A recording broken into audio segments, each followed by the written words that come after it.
Ada juga yang menafsirkan bahwa memang Pak Jokowi ingin memadukan antara Ganjar dengan Pak Prabowo. Kalau saya dapat info gitu ya, ini A1 juga, bahkan saya ketemu dengan, ya saya tidak sebutkan ya siapanya lah, orangnya Pak Jokowi juga lah. Kebetulan saya dekat gitu. Saya dapat info begini, bahkan ada yang ingin memasangkan Pak Ganjar itu capres, Pak Prabowo cawapres. Bahkan saya sempat nanya, apa mungkin Pak Prabowo mau? Ya mau-mau saja lah katanya. Kenapa? Karena Pak Prabowo itu kalau tidak dapat restu ya pencapresan dari Pak Jokowi, nggak mau maju juga.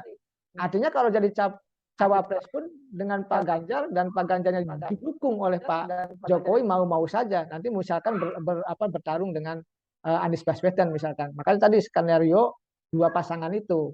Nah, ada juga memang kelompok Pak Prabowo mengatakan mengkapitalisasi ucapan Pak Jokowi itu ya gantian Pak Prabowo itu dengan skema Pak Prabowo sebagai capres, Pak Ganjar sebagai cawapres, seperti itu. Tetapi saya melihatnya yang desain sesungguhnya adalah sebenarnya lebih mendekati kepada desain bahwa capresnya Pak Ganjar, cawapresnya Pak Prabowo. Kenapa? Jauh-jauh hari Pak Jokowi itu sudah menyiapkan KIB Partai Koalisi Indonesia Baru itu yang digawangi oleh Golkar 3 itu adalah untuk sekocinya Ganjar.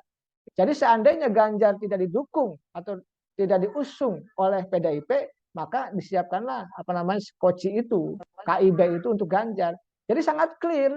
Kalau saya melihatnya politik depan layar Pak Jokowi dengan politik belakang layar Pak Jokowi yang saya ketahui itu matching, nyambung, arahnya ke Ganjar Pranowo, bukan kepada Pak Prabowo. Ya tadi kalaupun Prabowo di-endorse juga, artinya bisa saja Pak Prabowo ingin dijadikan sebagai cawapresnya Ganjar begitu.